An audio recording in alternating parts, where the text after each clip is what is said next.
28 जुलै 2025 रोजी सुप्रीम कोर्टाच्या आदेशावरून माधुरी हत्ती वनतराला नेण्यात आली. खरं तर त्यावेळी ती रडत रडत गेली आणि केवळ कोल्हापूर जिल्हाच नव्हे तर पश्चिम महाराष्ट्रातल्या सर्वसामान्य जनतेच्या डोळ्यातनं सुद्धा पाणी आला. उभा महाराष्ट्र माधुरी परत ये म्हणून आक्रोश करत होता. आणि त्यानंतर 3 ऑगस्टला नांदणी ते कोल्हापूर हा जो लॉंग मार्च झाला 45 किलोमीटरचा आणि लाखो लोक रस्त्यावर उतरले. अखेर त्याची दखल घेऊन महाराष्ट्र सरकारला सुप्रीम कोर्टाला विनंती करावी लागली की दिलेल्या निर्णयाचा पुनर्विचार करा. आणि म्हणून मग 12 सप्टेंबरला सुप्रीम कोर्टानं हाय पॉवर कमिटीनं योग्य ते अटी शर्ती घालून हा हत्ती परत देण्याच्या संदर्भातला आदेश दिला. आणि मग हाय पॉवर कमिटीनं सुद्धा तत्वतः मान्यता दिली आणि काही अटी शर्ती घातल्या. त्या अटी शर्ती पूर्ण करत असताना त्याला वेळ लागतो हे लक्षात आल्यानंतर आम्ही म्हटलं पहिल्यांदा माधुरी हत्ती परत पाठवा आणि मग बाकीच्या 5-6 हत्ती जे काय आणणार आहे.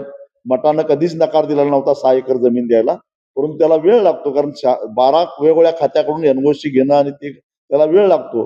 पण आम्हाला आमची माधुरी परत पाहिजे असं सांगितलं. दरम्यानच्या काळात वनतारानं सुद्धा सांगितलं की माधुरी आता खडखडीत बरी झालेली आहे आणि वनतारा हे काय प्राणी संग्रहालय नाही, ते पुनर्वसन केंद्र आहे. आणि मग एकदा हत्ती खडखडीत बरा झाल्यानंतर तिथं ठेवायचं कारणच आहे, दवाखान्यात काय माणूस तहायत राहत नाही. आणि त्यामुळे आमचा हत्ती आम्हाला परत द्या अशी आम्ही भूमिका घेतलेली होती. आणि त्यानंतर मग हाय पॉवर कमिटीने 3 तज्ज्ञांची एक समिती नेमली. त्या समितीने 20 दिवसाच्या आत नांदणी मठामध्ये जाऊन माधुरीला राहण्यायोग्य जागा आहे का आणि तपासणी करावी आणि अहवाल द्यावा असं सांगितलं. परंतु ती समिती आलीच नाही. 20 दिवस होऊन गेले.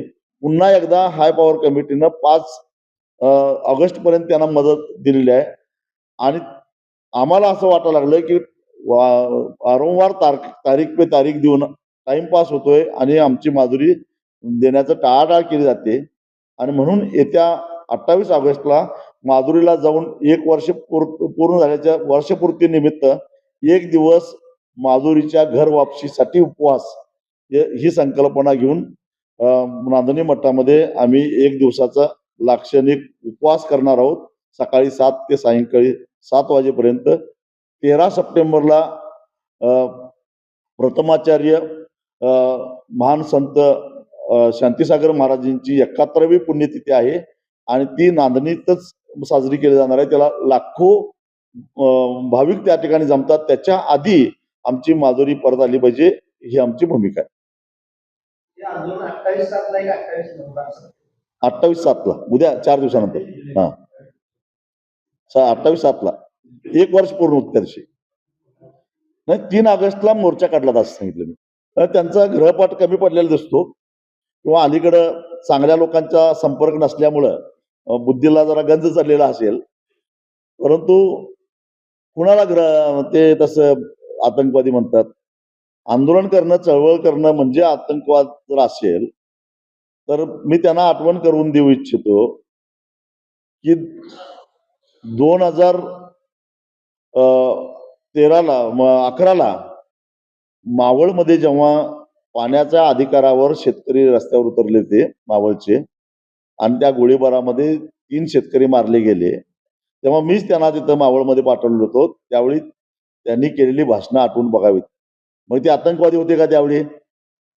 2013ला ऊस आंदोलनामध्ये 2 शेतकरी मारले गेले, त्यावेळी सुद्धा त्यांनी केलेली भाषणं त्याने आठवून बघावीत. मग त्यावेळी आतंकवादी होते काय?